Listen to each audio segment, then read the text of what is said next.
વિદ્યાર્થી મિત્રો આપણે જોઈ રહ્યા છીએ ધોરણ 7 પ્રકરણ 4 સાદા સમીકરણ સ્વાધ્યાય 4.1 નો દાખલા નંબર 1. હવે દાખલા નંબર 1 માં આપણે અમુક સમીકરણોની કિંમતો ચકાસવાની છે. અહીંયા આપણે કોષ્ટક જોઈ શકીએ છીએ. તો ચાલો વિડિયોની શરૂઆત કરીએ. અને એ પહેલા તમે જો જ્ઞાન વિશ્વ ઉપર નવા છો અથવા તો હજી સુધી જ્ઞાન વિશ્વને સબસ્ક્રાઇબ નથી કરી, નીચે આપેલા સબસ્ક્રાઇબ બટનને ક્લિક કરો, બાજુનું બેલ આઇકન પણ દબાવો. વિડિયો કેવો લાગ્યો અથવા દાખલામાં કાંઈ ના સમજાય કોમેન્ટ કરીને જણાવજો. હવે આ ખાલી જગ્યા ટાઈપનું જ છે, એટલે જો કોઈને ડાયરેક્ટ જવાબ જોતા હોય તો વિડિયો સ્કીપ કરી દેજો, પણ એ જવાબ કેમ આવ્યા એ સમજવું હોય તો અત્યારથી વિડિયો કન્ટિન્યુ કરજો. હવે આપણે પહેલું કીધું છે x + 3 = 0. તો હવે આપણે અહીંયા ચેક કરી લઈએ. આપણે લખીએ તેથી x + 3 = 0. તો તેથી આ x ને સૂત્રનો કરતા બનાવીએ. x ને સૂત્રનો કરતા બનાવીએ તો આ 3 ક્યાં જાય? તો કે બરાબરની આ બાજુ આવે. તો x = 0 - 3. -3 શું કામે થયા? તો કે બરાબરની ડાબી બાજુથી, આને આપણે ડાબી બાજુ કે આપણો ડાબો હાથ છે એટલે આ ડાબી બાજુ, આને આપણે જમણી બાજુ કે ડાબી બાજુથી જમણી બાજુ અથવા તો જમણી બાજુથી ડાબી બાજુ જ્યારે પણ આપણે સંખ્યાને ચેન્જ કરીએ, કોઈ પણ ચલ હોય કે સંખ્યાને ટ્રાન્સફર કરીએ ત્યારે જો વત્તા હોય તો એ બની જાય ઓછા, જો ઓછા હોય તો એ બની જાય વત્તા. આપણા કેસમાં શું હતું? તો કે વત્તા હતું, બરાબરની આ બાજુ લઈ ગયા તો શું થઈ ગયું? ઓછા. હજી પણ બે વસ્તુ છે, જો ગુણાકારનો સંબંધ હોય તો એ થઈ જાય ભાગાકાર, અને જો ભાગાકારનો સંબંધ હોય તો એ બની જાય ગુણાકાર. આ વસ્તુ યાદ રાખવાની છે. તમે અત્યારે 7મા, 8મા, 9મા, 10મા જ્યાં સુધી ગણિત ભણશો ત્યાં સુધી આ વસ્તુ આડી આવશે. અહીંયા આપણી પાસે ભાગાકારનો અને ગુણાકારનો સંબંધ છે જો આ દાખલાથી, તો અહીંયાથી આપણને આ નીચેની બે રકમો લાગુ પડશે. તો અત્યારે શું થયું? તો કે આ +3 હતા એ ઓલી બાજુ જતા રહ્યા, તો 0 માંથી આપણે -3 કાઢીએ, 0 માંથી 3 કાઢીએ તો અત્યાર સુધી 5મા ધોરણમાં આપણે એવું ભણ્યા હતા કે 0 માંથી 3 ના નીકળે, આમાંથી કાઢી દેવાના. હવે આમાં શું કરવાનું? મોટી સંખ્યામાંથી નાની સંખ્યા કાઢી નાખવાની. તો કેટલા છે? તો x માંથી હું 3 માંથી 0 કાઢું, વધે 3, જવાબમાં મોટાની નિશાની, મોટા ઓછા એટલે કે -3. આને કઈ રીતે યાદ રાખી શકાય? આ પણ લાઈન યાદ રાખી લેજો, ચોપડામાં લખવી તો લખી લેજો કે સરખી નિશાની સરવાળો, અલગ નિશાની બાદબાકી, જવાબમાં મોટાની નિશાની. અહીંયા જો નિશાની અલગ છે, તમને એમ થતું સાહેબ અહીંયા તો એક જ નિશાની છે અને 0 પાસે તો કોઈ નિશાની જ નથી. પણ હું તમને એક બીજું ઉદાહરણ લઈને સમજાવું. હું આ રીતે લખું 5 - 9. મેં આ રીતે લખ્યું 5 - 9, બે ઋણની નિશાની છે. હું શું કરું? તો નિયમ યાદ રાખવાનો, સરખી નિશાની સરવાળો. આ બંને નિશાની સરખી છે તો આનો સરવાળો કરી નાખો. હવે અહીંયા 9 ની જગ્યાએ હું અહીંયા લખી દઉં, અહીંયા હું લખી નાખું 4, તો પણ સેમ જ આવશે. હંમેશા નિયમ યાદ રાખો, સરખી નિશાની સરવાળો. આ બંને નિશાની સરખી છે તો સરવાળો કરો. 5 ને 4 9, જવાબમાં મોટાની નિશાની મોટા 5 એટલે કે -9. હવે અલગ નિશાની બાદબાકી. હવે ધારો કે મેં બે નિશાનીઓ અલગ કરી નાખી. જુઓ, એક છે આની પાસે ઋણ છે, આની પાસે ધન નિશાની છે, તો અલગ નિશાની બાદબાકી. હવે બાદબાકી તો કરવાની, 5 માંથી 4 જાય તો કેટલા વધે? 1. પણ કેવા 1? તો કે જવાબમાં મોટાની નિશાની એટલે કે ઋણ 1. ફરી યાદ કરીએ, સરખી નિશાની સરવાળો, અલગ નિશાની બાદબાકી અને જવાબમાં મોટાની નિશાની તો ઋણ 1. હવે આનાથી ઊંધો સીન વિચારીએ આપણે કે આ ઋણ છે, આ ધન છે, તો શું થશે? તો એ સેમ જ નિયમ લાગુ પડશે, અલગ નિશાની બાદબાકી.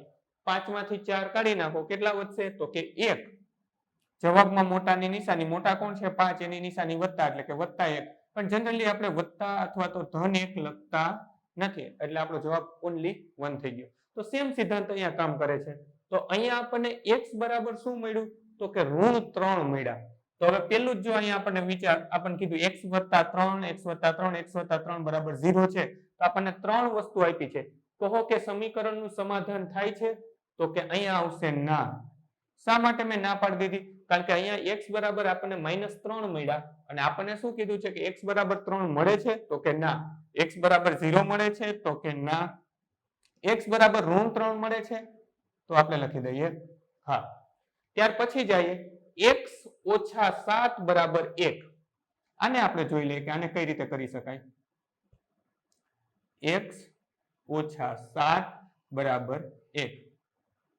તો x ને આપણે સૂત્રનો કરતા બનાવે, સૂત્રનો કરતા મતલબ કે જે વસ્તુ ગોતવી છે એને એકલો કરીએ. તો હવે આ 7 નું શું થશે, આ ઓછા 7 છે એ આ બાજુ આવશે, તો બની જશે એ વત્તા 7. જુઓ, એકના એકને એમનેમ રહેવા દીધા. આ ખાસ સમજજો, કારણ કે 8મા ધોરણમાં આના 2 ચેપ્ટર આવે છે, સુરેખ સમીકરણ આવે છે અને અવયવીકરણ આવે છે. બેયમાં આ વસ્તુ કામ આવશે. એટલે આ નિયમ, આ ખાલી જગ્યા તો 2 મિનિટમાં પતી જાય એમ છે, પણ આ નિયમ હું એટલે જ સમજાવું છું કે આખા ચેપ્ટરમાં કામ આવશે ને જ્યાં સુધી તમે ભણશો ત્યાં સુધી કામ આવશે.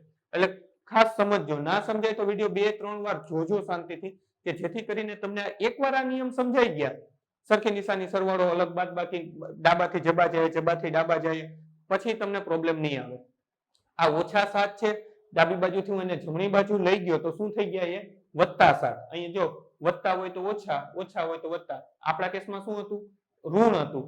ઋણ ઓલી બાજુ ગયા તો શું થઈ ગયા, વત્તા અથવા તો ધન થઈ ગયા. હવે તો આપણે લખીએ, તેથી x બરાબર 1 વત્તા 7 તો થઈ ગયા 8. હવે આપણે પ્રશ્ન ઉપર આવી જઈએ. તો અહીંયા આપણને એવું કીધું છે x ઓછા 7 બરાબર 1, તો x બરાબર 7 મળે છે, તો કે ના. x બરાબર 8 મળે છે, તો કે હા, આપણને x બરાબર 8 મળ્યા, તો આપણે લખી દીધું. હવે એના પછીનું આપણે લખીએ 5x બરાબર 25. હવે અહીંયા થોડું ચેન્જ આવે છે. અહીંયા આપણે આને પણ આપણે સાફ કરી દઈએ, આની પણ જરૂર નથી. 5x બરાબર 25. તો x ને હું સૂત્રનો કરતા બનાવું તો 25 ના 25 તો આ રે, આ 5 ક્યાં જાય, આ 5 અહીંયા ન આવે, અહીંયા ઓછા 5 નહીં થાય. શા માટે નહીં થાય? અત્યાર સુધી તો 2 દાખલામાં તો આપણે એમ જ કર્યું કે અહીંયા જે સંખ્યા હતી એને ઉપાડીને પેલી બાજુ લઈ ગયા, અને વત્તા હતા તો ઓછા કર્યા, ઓછા હતા તો વત્તા કર્યા. આ 2 દાખલામાં તો આપણે એ જ કર્યું. આમાં એમ નહીં થાય. શું કામ નહીં થાય? તો કે જુઓ, આ એક સાથે આનો સંબંધ કયો છે, આને આપણે થોડુંક ઝૂમ કરી લઈએ. તમને એમ થતું સાહેબ અહીંયા કઈ નિશાની જ નથી, પણ હંમેશા યાદ રાખો કે જ્યારે ચલ અને સંખ્યા બે ભેગી હોય તે બંને વચ્ચે ગુણાકારનો સંબંધ હોય. તો ચલ કોને કહેવાય? ચલ એટલે મતલબ કે જે પણ એબીસીડી ના અક્ષર x y z abc d e f, આવા બધા અક્ષરો તમને આપવામાં આવશે આમાં. તો એની સાથે જ્યારે સંખ્યા હોય ત્યારે હંમેશા ગુણાકારનો જ સંબંધ હોય. અહીં ક્યાંય ગુણાકારની નિશાની આવશે નહીં, પણ આપણે યાદ રાખી લેવાનું કે આ ગુણાકારના સંબંધમાં છે. તો હવે કરી શું શકાય? તો આ ઋણ 5 તો થવાના નથી, તો આ 5 ક્યાં જશે? અહીંયા છેદમાં જશે. શું થયું એ સમજીએ. ગુણાકારનો સંબંધ હતો, બરાબરની પેલી બાજુ લઈ ગયો તો કયો સંબંધ થયો જોઈએ? ભાગાકારનો, મતલબ આવ્યા છેદમાં. હવે આ 5 ને કદાચ હું અહીંથી અહીંયા લઈ જાઉં ને તો એ ઉપર આવશે. જો આટલું બધું અઘરું યાદ ન રાખવું ને તો સિમ્પલ એક લાઈન એવી યાદ રાખવાની કે જ્યારે ગુણાકાર હોય ત્યારે ઉપર હોય તો નીચે આવે, ને બરાબરમાં નીચે હોય તો ક્યાં જતું રહે? ઉપર. અહીંયા ભાગાકારના સંબંધમાં છે તો આ બાજુ લઈ આવીશ તો ક્યાં આવશે? ગુણાકારના સંબંધમાં. આ ગુણાકારના સંબંધમાં છે, આ બાજુ લઈ આવીશ તો ક્યાં આવશે? ભાગાકારના સંબંધમાં. આમ યાદ રાખવું હોય તોય ભલે, ઉપર હોય એ નીચે આવે, નીચે હોય એ ઉપર જાય. આ યાદ રાખવું હોય તો પણ ભલે. હવે શું થશે? તો કે 25 ના ભાગ પડશે 5 ગુણ્યા 5. 5 ને 5 કેન્સલ થશે તો આપણને x ની કિંમત શું મળી? તો કે 5 મળી. હવે આપણે પ્રશ્ન ઉપર આવીએ. x બરાબર 0 મળે છે? તો કે ના. x બરાબર 5 મળે છે? તો કે હા. x બરાબર -5 મળે છે? તો કે ના. ત્યાર પછી m ના છેદમાં 3 બરાબર 2. હજુ આ દાખલો હું અહીં રહેવા દઉં છું કારણ કે આ દાખલો તમને એના રિલેટેડ છે એટલા માટે. m ના છેદમાં 3 બરાબર 2. આપણે લખીએ તેથી m ના છેદમાં 3 બરાબર 2. તો તેથી m ને હું સૂત્રનો કરતા બનાવું તો આ 3 ક્યાં જાય? સિમ્પલ આપણે શું યાદ રાખ્યું હતું આ દાખલામાં? ગુણાકાર ભાગાકારમાં નીચે હોય તો ઉપર જાય, ઉપર હોય તો નીચે આવે. આ ક્યાં છે? નીચે. તો ક્યાં જશે? ઉપર. થઈ ગયો ગુણાકારનો સંબંધ. ભાગાકારના સંબંધમાંથી આવી ગયો ગુણાકારનો સંબંધ.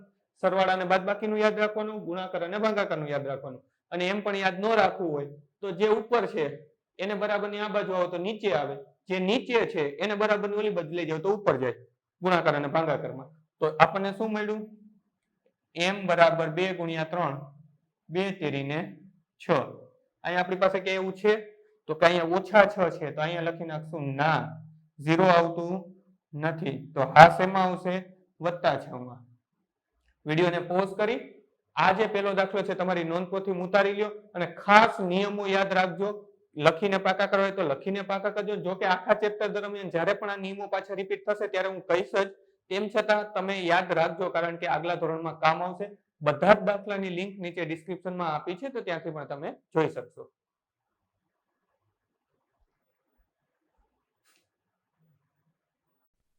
બાળ મિત્રો, વિડીયો જોવા માટે ખૂબ ખૂબ આભાર. આ વિડીયોને લાઈક કરો.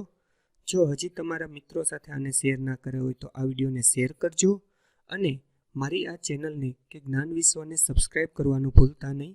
ચોક્કસથી આ ચેનલને તમે સબસ્ક્રાઈબ કરજો. Thanks for watching. ફરી મળશું બીજા વિડીયોમાં.